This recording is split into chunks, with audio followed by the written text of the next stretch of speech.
Kiranya Tuhan juga terus memberkati umat-Mu, menolong kami, dan terus memiliki hati seperti Engkau, dengan penuh kerendahan hati mau melayani satu dengan yang lain. Dan juga Tuhan, sebagaimana firman-Mu hari ini, kami mau terus melayani Tuhan, memberikan diri yang terbaik, dan biar sungguh hosana itu bergema di hati kami setiap hari. Hanya pujian, hormat, dan kemuliaan kepada Allah yang pemilik hidup kami. Jangan biarkan hati kami mudah tergoda ketika dalam tekanan dan persoalan bahkan tidak sesuai dengan ekspektasi hidup kami. Kami gampang bersorak dengan yang lain. Oh Tuhan, kami memuji-Mu, meninggikan Engkau, dan siap untuk belajar kenalan firman pada saat ini. Berbicaralah bagi kami dan sampaikanlah maksud-Mu. Demi dan melalui Tuhan kami Yesus Kristus kami berdoa. Amin. Silakan dulu Bapak Saudara yang terkasih dalam Tuhan. Shalom. Ya. Kita akan belajar tentang firman Tuhan dari Matius pasal 21.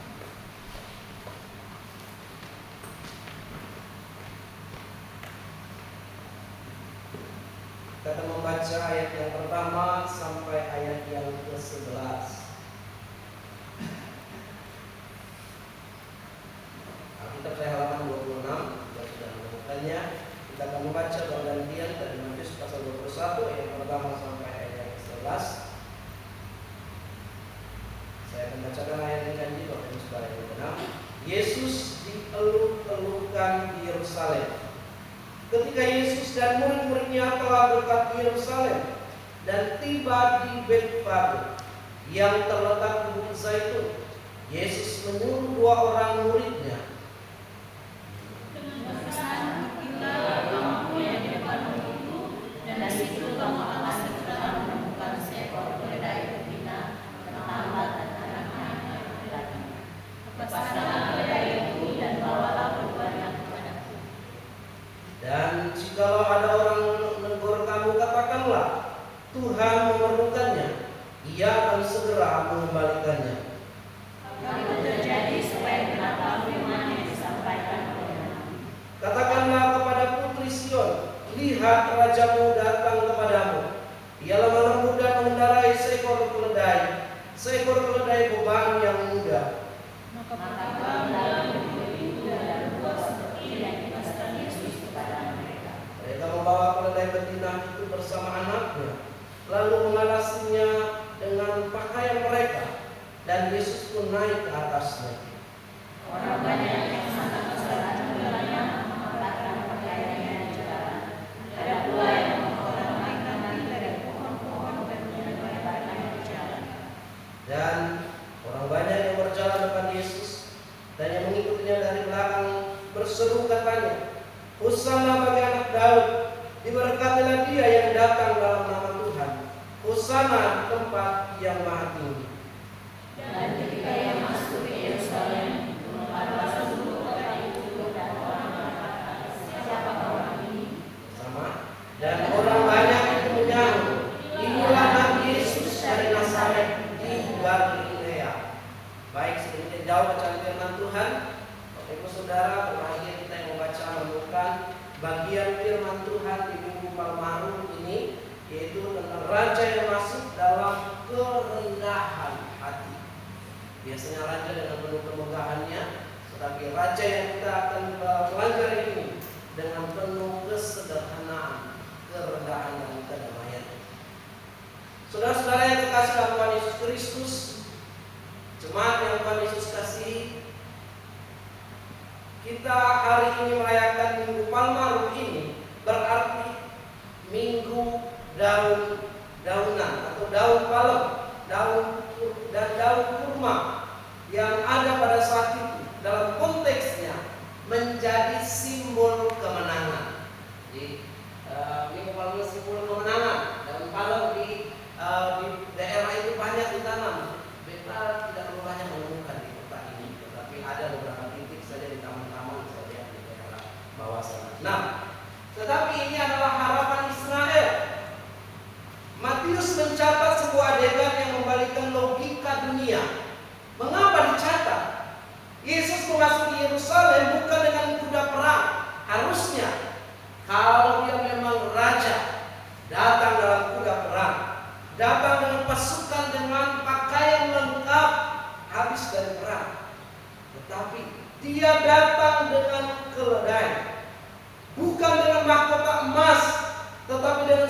bersorak-sorai orang-orang kecil, ibu-ibu dan anak-anak, termasuk juga di dalamnya keledai dan anaknya yang masih menyusui datang juga beriring-iringan.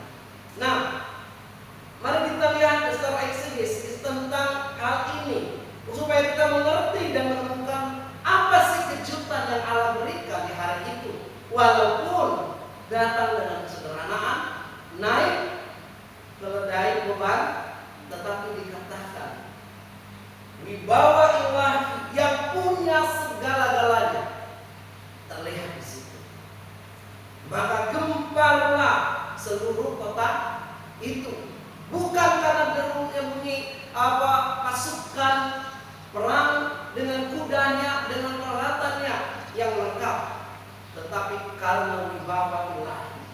Hosana bagi Allah, kami memohonkan keselamatan atas Yerusalem, Raja yang masuk dengan kerendahan hati. Nah, kita akan melihat dalam ayat yang kedua dan yang ketiga ini, sebagai kita akan melihat raja itu, dia ketika segala sesuatu yang hidup dia tahu. Katakan ayat 2 dan 3, Betfage dan keledai.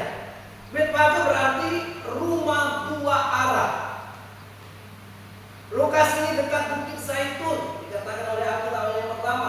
Bukit Zaitun adalah tempat penuh dengan makna profetis. Kita baca dalam Yeskiel pasal 11, Zakaria pasal 14 ayat 4, bagaimana nubuat disampaikan di Bukit Zaitun. Yesus mengutus 2 murid. Dalam konteks Yahudi, tindakan mengambil keledai milik orang lain adalah tindakan yang otoriter. Tetapi di sini kita melihat karena bahasanya, Tuhan tahu pasti akan dipertanyakan. Mari kita lihat dulu daripada ayat yang kedua ini. Pergilah ke kampung yang di depanmu. Allah yang berdaulat tahu persis. Dan di situ kamu akan segera menemukan seekor keledai betina. Dia tahu bahwa di situ ada terdampar walaupun dia tidak melihat. Inilah otoritas Allah, kemahakuasaan yang mengetahui dan menyampaikan kepada orang-orang muridnya itu. Dia tertambat dan anaknya ada dekatnya. Lepaskanlah keledai itu dan bawalah keduanya kepadaku. Jikalau ada orang yang menegur kamu, katakan Tuhan memerlukannya.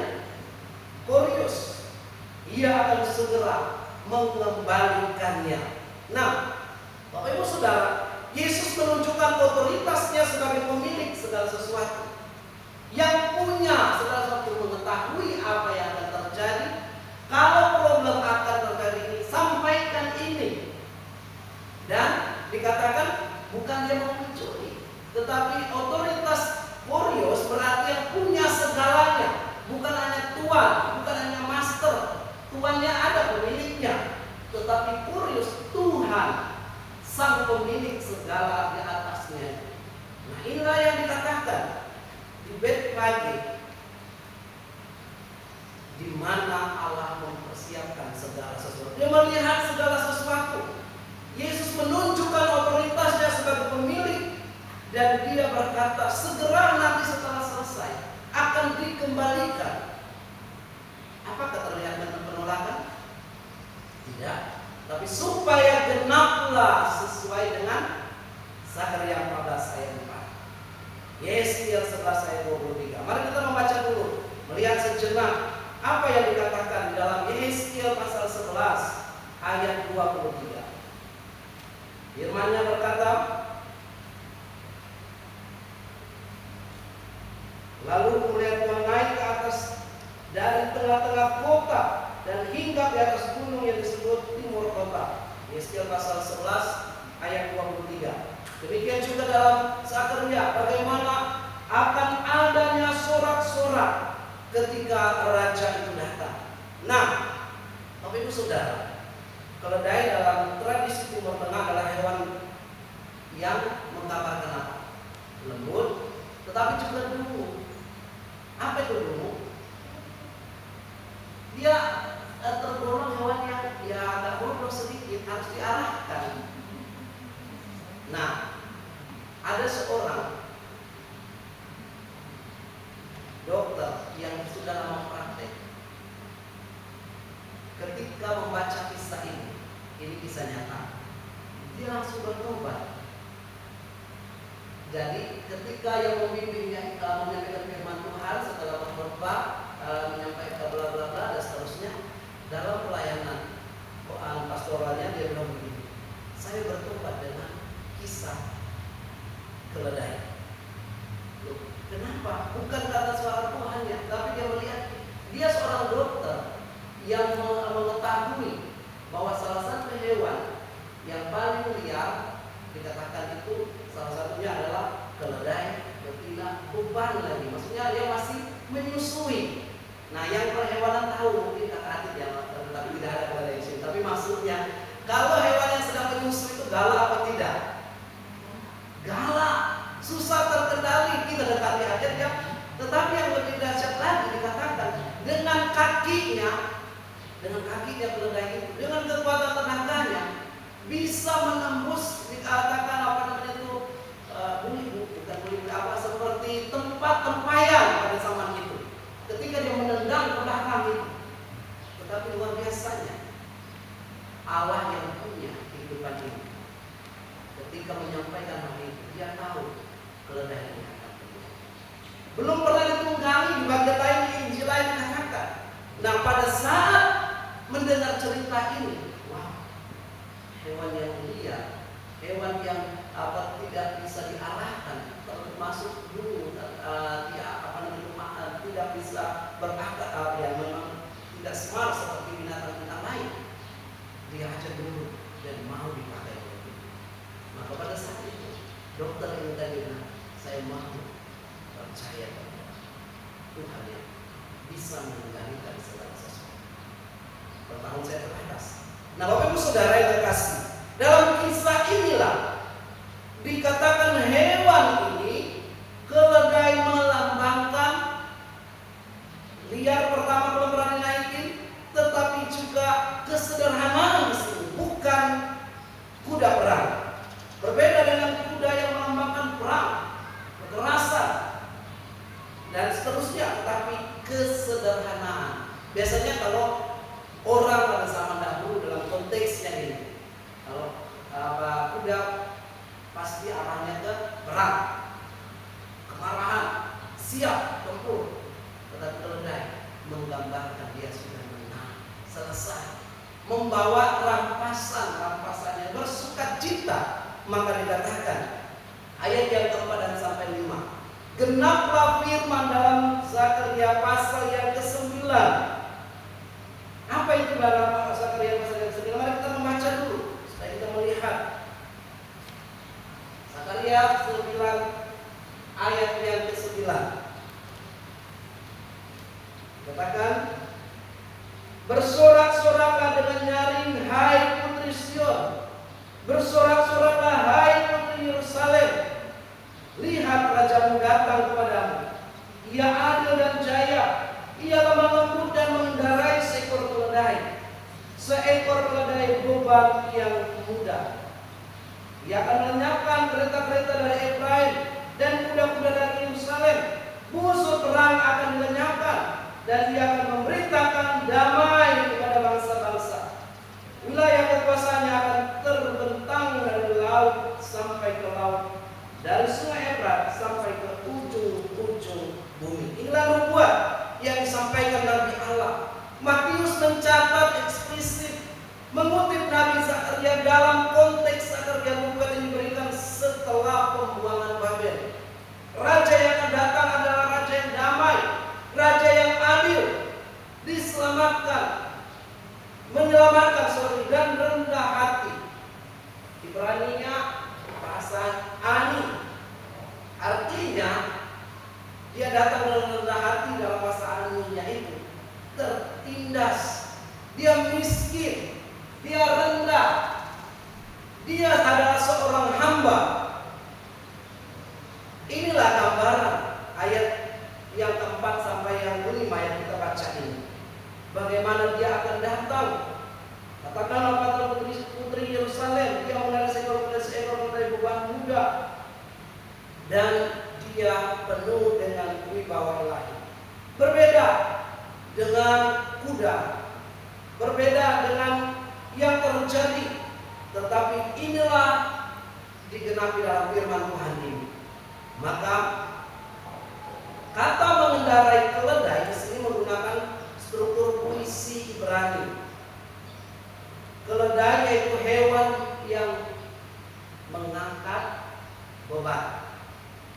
Kuda hewan yang berperang maju.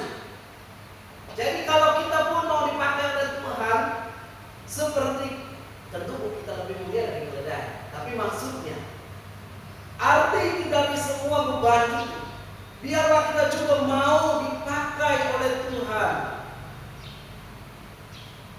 sebagai alat penyambung lidah Allah. Ini menekankan bahwa Mesias yang dinanti bukanlah seorang penakluk militer dengan perang. Kita waktu masih kecil itu dulu takut dengan kelompok-kelompok tertentu. Yang mana kita tadi ini pengalaman masa kecil. Bendera hitam dengan tulisan yang bahasa lain yang ada itu karena ngeri saya lihatnya dengan pakaian-pakaian hitamnya dengan simbol-simbol tertentu. Tetapi dikatakan itulah karena lambangnya apa?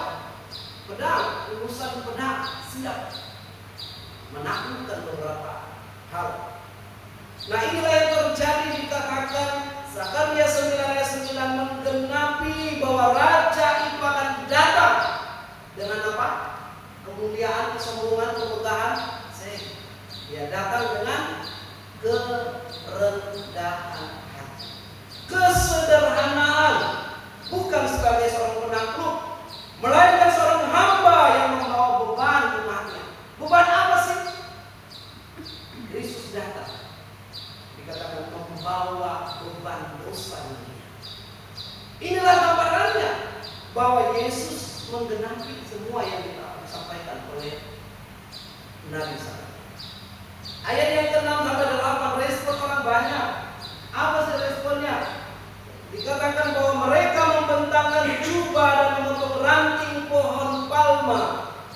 Minggu Palmarum. Dalam budaya sengit, membentangkan jubah adalah tindakan menghormati seorang raja. Dia tahu dan firman-Nya sudah digenapi ayat 6 dan 8 ini. Mereka menghamburkan pakaian dalam kisah dua raja 9 ayat 13 demikian sebagai menghormati. Kalau sekarang ini anggaplah karpet merah. Karena Bapak Ibu sudah berjalan di karpet, jadi pernah. Bahkan yang asiknya berbeda dari yang lain walaupun hanya satu malam. Ketika kita mendatangi undangan, ada karpet indah luar biasa. Bahkan saya pernah di Sulawesi Barat. Gemetar kaki saya mau setelah karpet merah, setelah itu ada panggung menuju pelaminan. Kelihatan di situ sepertinya yang ini yang kita lihat. Kacanya tipis, terus banyak lampu-lampu di situ. Gemetar kaki saya bukan gemetar takut dan sampai dengan pecah. Ya, itulah tradisi orang ya. Kalau di pengantin itu, wah, mewah walaupun hanya satu malam. Makanya raja dan ratu juga satu malam. Tetapi yang kita lebih lihat dalam di sini, orang datang itu tidak ada tim yang menyambutkan Kristus. Maksudnya begini, kamu ya nanti pasang karpet, pasang apa itu, pegang daun malam. Tidak ada timnya, tidak ada yang mengarahkan, tetapi Sang Allah yang pemilik alam semesta ini untuk menggenapi firman itu. Mereka semuanya berperan masing-masing. Ada yang membawa pohon malam sebagai tanda sukacita, tetapi juga ada yang menghambur kainnya di jalan sebagai penyambutan. Walaupun Yesus tidak saya tidak, dia datang dengan kerendahan hati dan naik keledai beban. Ya anaknya cuma begitu juga Kristus, tetapi dia sama-sama. Nah, Bapak Ibu Saudara yang terkasih dalam Tuhan, apa respon yang kita lihat di sini? Orang yang ada pada saat itu bersifat nasionalis, Yahudi. Mereka menggambarkan menghormati orang yang akan datang, dan mereka menyambut dia sebagai apa? Raja. Tetapi raja di sini yang kita lihat dengan paradigma pemikiran dan keinginan yang berbeda. Raja yang mereka harapkan adalah raja secara politis, raja yang mengalahkan yang terjadi pada saat itu. Mereka dalam tekanan oleh Romawi, mereka tidak merdeka. Itulah pandangan mereka. Mereka berpikir tentang pembebasan politik dari Romawi, bahwa Yahudi akan naik dan akan muncul seorang pemimpin Yesus itu. Tapi apa Bapak Ibu Saudara? Yesus datang untuk membebaskan secara spiritual dari dosa. Kadang-kadang orang yang sama setelah saya pelajari, ketika orang masuk ke Yerusalem, ketika Yesus masuk ke Yerusalem, orang berkata, Hosana, terpujilah yang datang dari Allah, selamatkanlah kami, tolong kami, dan seterusnya. Tetapi karena penilaian mereka, harapan mereka tidak sesuai dengan apa yang ada di otak mereka, apa yang terjadi beberapa minggu kemudian, tetapi seminggu kemudian, apa yang terjadi? Orang yang sama berkata apa? Salibkan dia. Mengapa begitu? Karena tidak sesuai dengan ekspektasinya, kerinduannya secara politik. Yesus harus maju pegang perang, pegang pedang. Kalau bisa satu di sebelah kiri sebagai perdana menterinya atau sekretarisnya dan seterusnya. Dikatakan inilah yang terjadi. Ayat 9, Hosana berasal dari bahasa Hosiana, yang artinya tolong ya, selamatkan sekarang. Ini adalah seruan dari Mazmur 118, Mazmur Halel. Mereka mengaku Yesus sebagai anak Daud, gelar mesianis. Ironisnya, seruan yang sama yang kita penuh dengan semangat. 5 hari kemudian akan berubah menjadi salibkan dia. Itu yang terjadi juga. Maka tidak heran pernah dengan semangatnya seseorang mengaku, saya percaya, dan pengakuan itulah dicatat oleh Tuhan dan dicatat oleh jemaat Tuhan, didengar oleh Tuhan. Tapi apa yang terjadi? Beberapa waktu karena tekanan dan persoalan meninggalkan Tuhan, menikah dengan orang yang tidak percaya pada Allah. Saya percaya pada Yesus. Dan banyak persoalan-persoalan yang ada kalanya kita seperti orang banyak hosana bagi raja, tapi pada akhirnya kita juga dalam persoalan ini meninggalkan Tuhan. Makanya lahirlah terciptalah, jangan jual Yesus, jangan hianati Yesus, jangan tukar Yesus oleh apapun juga. Nah, Bapak Ibu Saudara terkasih, kita akan melihat dari semua yang kita pelajari ini, yang pertama, kerendahan hati adalah karakter kerajaan Allah. Ayat 1-5.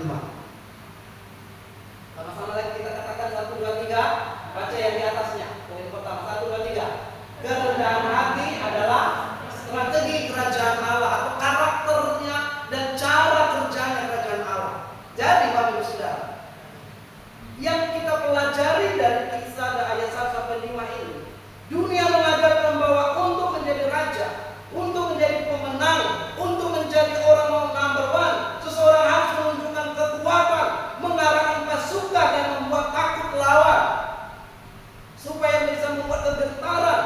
Namun Yesus mengajarkan sebaliknya, ayat 2-3. Yesus menunjukkan kedaulatan mutlak. Dia tahu persis di mana keledai itu berada. Dia tahu persis ketika orang akan bertanya pemiliknya, bertanya dan harus sampaikan apa. Dia adalah raja yang maha tahu, tapi dia memiliki kendaraan yang paling tidak militer pada zaman itu. Harusnya juga berkereta perang kalau sekarang mungkin, atau ya semua pasukannya dengan bansernya. Tapi dia keledai kuda yang masih berubah. Karena kuda sebagai simbol perjalanan perang, tetapi keledai simbol kondisi tenang, mau diarahkan, dan tidak dengan otoritas Allah saja, maka keledai itu kemenangan, batasan setelah perang. Bapak Ibu Saudara yang dikasih dalam Tuhan, Bayangkan seperti seorang kapitan atau raja di negeri-negeri kita di Maluku ini. Biasanya jika seorang kapitan datang, ia diiringi dengan apa? Sajam. Sajam itu adalah senjata ya. Dikatakan tifa. Tifa itu, tifa perang itu apa? Bunyi-bunyian ya. Bunyi-bunyian. Dan barisan yang gagah. Itu adalah simbol apa? Oh, Bapak Raja datang. Dia ada kemenangan dan dan masuk wilayah negerinya. Tetapi Yesus datang seperti seorang pengantin yang menunggang kuda delman.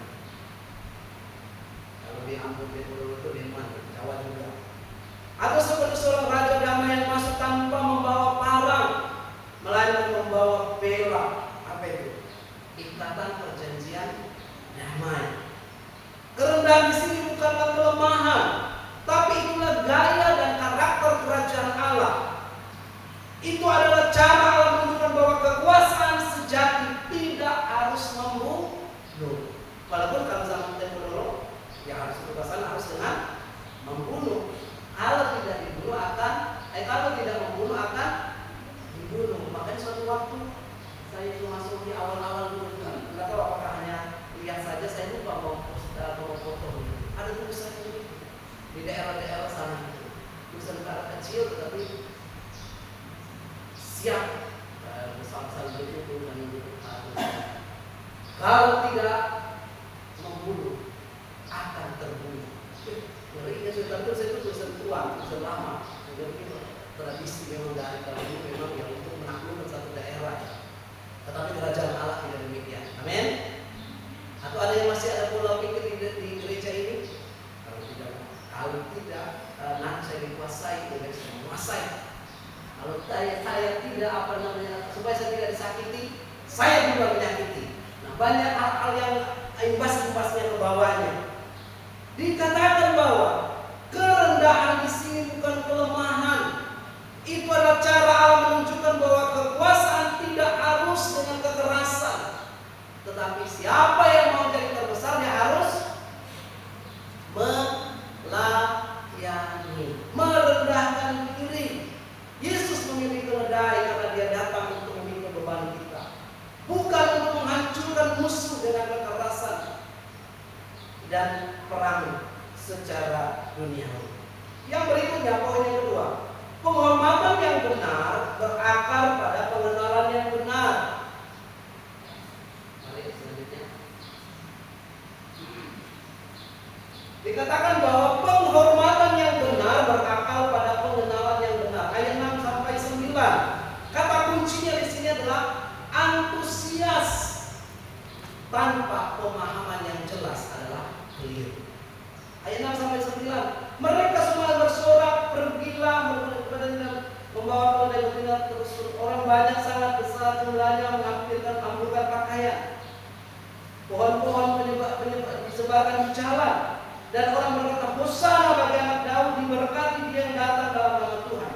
Hosana di tempat yang maha tinggi. Jadi poin ini, di mereka antusias, tetapi tanpa pemahaman yang benar. Kenapa?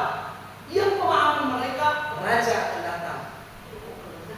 Nah itu mungkin mulai ada kekecewaan, tetapi sudah mungkin jalan baru. Masih berpikirnya orang banyak yang sama itu. Ayo hampir semua pakaian ibu-ibu sambut raja kita. Katakan putri-putri Yerusalem, Hosana, diberkati dia yang datang dalam nama Allah. Banyak orang menyambut Yesus dengan Maria. Mereka membentangkan jubah, membentangkan pakaian, simbol menyerahkan harga diri, dan memotong daun palem, simbol kemenangan, bersorak-sorak. Mereka berkata Hosana, mereka antusias.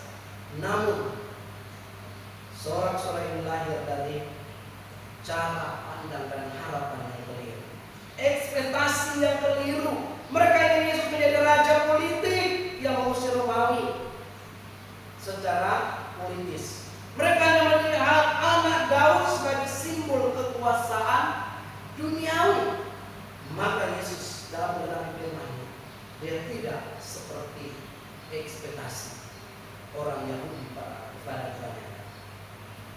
Jadi saudara, di kota Ambon ini kita sering melihat prosesi pesta-pesta adat, maupun juga memasuki kemenangan, mengingatkan kemenangan, ada benteng apa kemarin itu di lapangan itu. Tetapi ingat, riuh-riuh semuanya kadang-kadang hanya sekedar riuh-riuh ikut-ikut tanpa pemahaman yang jelas. Seringkali kita tahu beban apa yang akan dipikul oleh tamu itu. Demikian juga dengan kata yang bersorak Hosana. Setiap Minggu Palma, setiap puji-pujian kita katakan Hosana. Bahkan nama ada nama anak dinamakan Hosana. Nama gereja dinamakan Hosana. Diberkati dengan yang datang, selamatkanlah kami ya Tuhan. Apakah kita hanya antusias karena ingin berkat fisik, berkat kesembuhan, atau solusi instan atas masalah kita, seperti masalah ekonomi atau pergumulan hidup? Atau kita mengenal bahwa Dia datang untuk mati bagi dosa kita secara bukan fisik tapi secara rohani? Dia akan menyelamatkan kita. Bapak Ibu Saudara yang terkasih, Yesus menerima penghormatan itu, tapi Dia tahu bahwa hati orang banyak belum bertobat. Karena nangis Dia tidak hanya mulut saat bersorak Hosana, puji Tuhan, haleluya, tetapi di hati saat menghadapi salib tidak siap. Tidak siap dengan pergumulan, tidak siap menghadapi tantangan iman, tidak siap dalam penderitaan. Jangan sampai kita menjadi jemaat yang pandai bersorak Hosana di gereja, haleluya, puji Tuhan, tapi dalam persoalan ketika di rumah kita mulai menyalahkan sana sini. Kita mulai dalam pekerjaan kelihatan apa di masyarakat tidak ada kasih. Ya seperti tadi, kalau saya beta dikuasai, kalau supaya beta dikuasai, maka saya menguasai dan seterusnya. Bapak Ibu Saudara yang kasih, jangan sampai kita menjadi jemaat yang pandai bersorak Hosana di gereja, tetapi ketika Yesus membawa kita ke dalam, minta kerendahan hati untuk Tuhan. Ada nilai-nilai kerendahan hati yang kau harus jawantahkan di masyarakat, di keluarga. Apa kita maaf? Aku saya beta yang begini model. Bagaimana ketika kita menghadapi penderitaan? Bagaimana ketika pelayanan tanpa pamrih? Bagaimana kita malah dalam persoalan hidup mungkin tidak dihargai? Mampukah kita berteriak Hosana atau kita berkata salibkan Dia? Beta sudah capek. Ikut Tuhan begini, ikut pelayanan begini dan seterusnya. Jalan yang Tuhan ambil, Raja yang masuk Yerusalem dengan rendah hati. Poin yang terakhir, kata dia, kerendahan membawa damai yang sejati. Mari kita baca bersama-sama. 1, 2, 3. Kerendahan hati membawa damai sejati. Saya tambah sejati ya. Ayat 10 dan 11 dikatakan di sini, ketika ia masuk Yerusalem, gemparlah seluruh kota itu dan orang berkata, siapa orang ini? Dan orang banyak itu menyambut, inilah Nabi Yesus dari Nazaret di Galilea. Zakaria 9 ayat 10. Dia akan menganggarai dengan penuh pengertian. Jadi kata kuncinya di sini adalah damai di tengah gejolak. Orang Hosana berteriak sana sini, tapi Yesus dia kalem-kalem saja, tidak ikut-ikutan. Bapak Ibu Saudara yang dikasihi dalam Tuhan, setelah Yesus masuk ke kota gempar, kata Yunani eseiste, tergoncang, getar, gempar. Ini menunjukkan bahwa kehadiran kerajaan Allah selalu menimbulkan keramaian atau menimbulkan konfrontasi. Banyak pertentangan, namun di balik gempar itu Yesus menawarkan apa? Damai. Maka dalam Zakaria 9 dikatakan bahwa raja itu akan melenyapkan apa? Kereta-kereta perang. Jadi tidak memakai istilah perang itu, tapi dengan penuh kedamaian membawa kepada beban. Dia memberitakan damai sejahtera kepada bangsa-bangsa. Poin yang ketiga ini, kerendahan hati membawa damai sejahtera dalam hidup kita. Jemaat di GHB Nazaret. Kita hidup di tanah Ambon yang sudah merasakan getaran konflik. Maka kita baru aja kemarin turun dari pesawat naik ke gereja itu, dia bercerita, Pak, tadi malam beta rasa seperti mau perang. Kenapa? Beta rasa suasana itu bukan kayak hari-hari yang mau kemenangan begitu, tapi bendera orang-orang yang berlanglah banyak dari mereka bercerita. Segera begitu. Inilah dunia. Mereka sedang tahu juga apa yang mereka bela, tapi kayak seperti ada sesuatu yang mereka suarakan. Pada harusnya mereka kemenangan karena mereka sudah melewati masa-masa yang berat secara fisik. Bapak Ibu Saudara yang terkasih, kita masih juga teringat dengan getaran konflik yang masih berkumpul dengan isu-isu SARA beberapa tahun yang lalu. Dan yang itu akan satu hal, kita selalu mengalir rasa, kita rasa. Itu ungkapan apa yang lebih paham dari Bapak Ibu Saudara? Bisa ambilnya di internet. Ungkapan itu harusnya dunia menawarkan damai dengan cara memenangkan kelompok sendiri, dengan kekuatan otot atau dengan kompromi yang mengorbankan kebenaran. Maka pada akhir mau sampai sini kita nanti coba, ada kata yang saya beda dengar. Mereka dong bodoh santri, dong mau cari mati santri. Saya langsung berkata, harusnya sudahlah, kita berdoa supaya kedamaian terjadi. Ya mungkin gejolak seperti dari malam itu, biarkanlah itu berlalu dengan sendiri, jangan terpancing. Oh iya Pak, berarti dia tak naik ya? Iya sebetulnya. Saya bilang kita salah, jadi saya arahkan ke hal-hal yang seperti. Nah Bapak Ibu Saudara, Yesus Raja yang dahsyat masuk ke Yerusalem dengan keledai. Dia tidak membawa pasukan, dia membawa dirinya sendiri sebagai kurban. Damai yang ia bawa bukanlah damai tanpa pergumulan, tetapi damai melalui pengorbanan diri. Di Genesaret ini kita panggil untuk menjadi agen damai. Amin. Dengan cara bagaimana kita menjadi? Beta kan saya ada pengaruh, Pak Pendeta. Bukan dengan kekuasaan atau uang, tapi dengan kerendahan hati yang rela mengalah, rela melayani, dan rela mengasihi, sekalipun itu ada orang yang memusuhi kita, sekalipun orang itu tidak suka dan tidak mau akan menjauh dan membenci kita. Jadi Bapak Ibu Saudara yang kasih, poin ini, kerendahan hati membawa damai sejati. Hiduplah dalam hal itu, karena kecongkakan dan kesombongan akan membuat orang akan jatuh pada waktunya.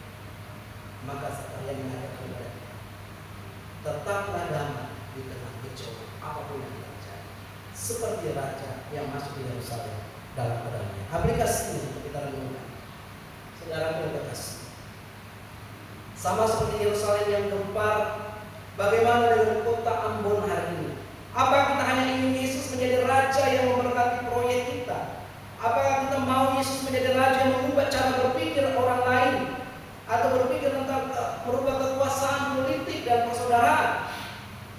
Jika Yesus adalah raja yang rendah hati, maka kita sebagai warga kerajaan tidak boleh mencari posisi untuk menguasai, tetapi jadilah posisi untuk melayani, untuk mengasihi, untuk mengampuni, bahkan seperti Tuhan Yesus membasuh kaki, melayani sesamanya dengan baik.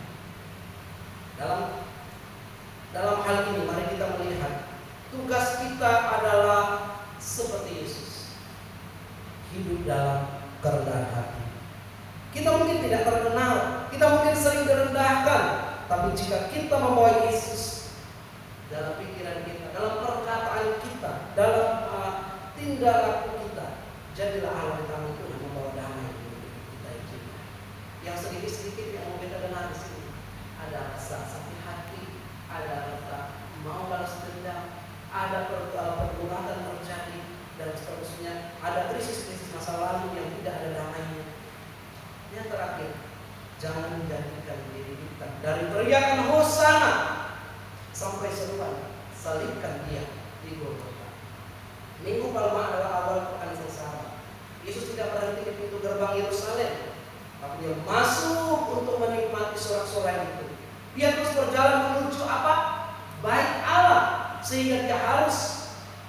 menyembah baik Allah, menyucikan daerah dan memberikan tujuan yang jelas. Rumah Tuhan adalah dipakai untuk rumah Allah, bukan untuk rumah sarang penyakit.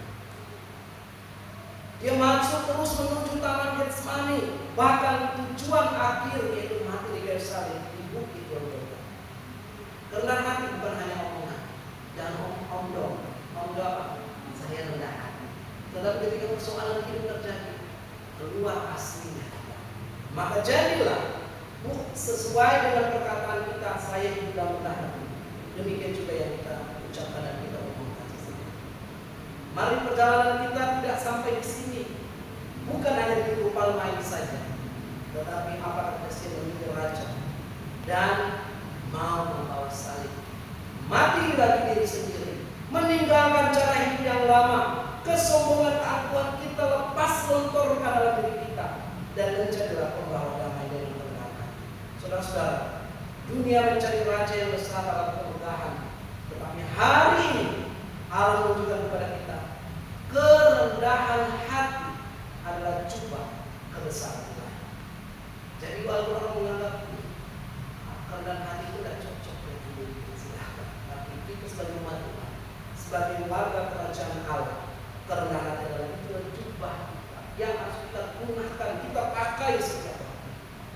Yesus maksud bukan merebut tahta Herodes, bukan menjatuhkan Pilatus, tetapi untuk merebut tahta hati Bapak Ibu Saudara dan saya, orang Yahudi yang pada saat berkata ini. Jika kita memegang pintu hati kita dari raja yang rendah hati, maka kita akan belajar untuk dapat hidup memuliakan Tuhan dari hari ke hari. Mari kita sambut, bukan hanya daun palma di tangan Hosana, tetapi Rabu di dalam hati. Terima kasih dan banyak Yesus, Engkau telah melakukan segala-galanya. Dan tolong saya, rubahlah cara hidup saya yang masih hidup dalam manusia yang lama, penuh dengan kesombongan keangkuhan, untuk hal-hal yang tidak memuliakan. Mari kita senantiasa berkata, Hosana bagi Engkau, diberkati dia yang datang dalam nama Tuhan. Hosana dari tempat yang tinggi, tapi sikap kita juga harus tercermin dalam setiap hari. Kita berdoa.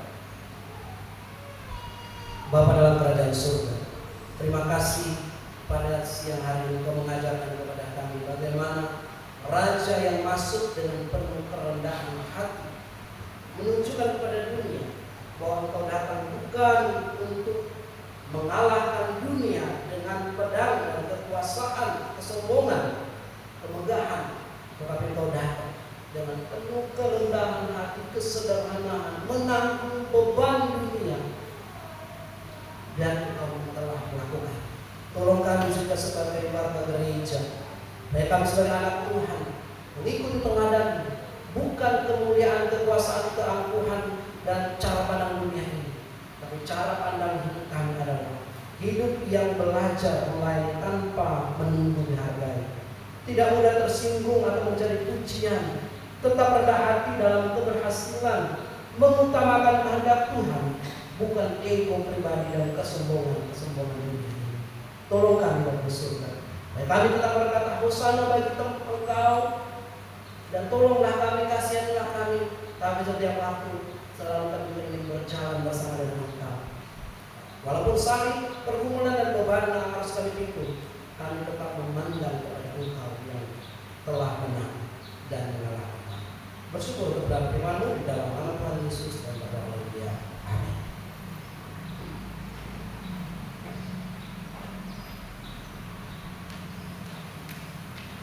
Bapak Ibu jemaat sekalian, kita akan memberikan persembahan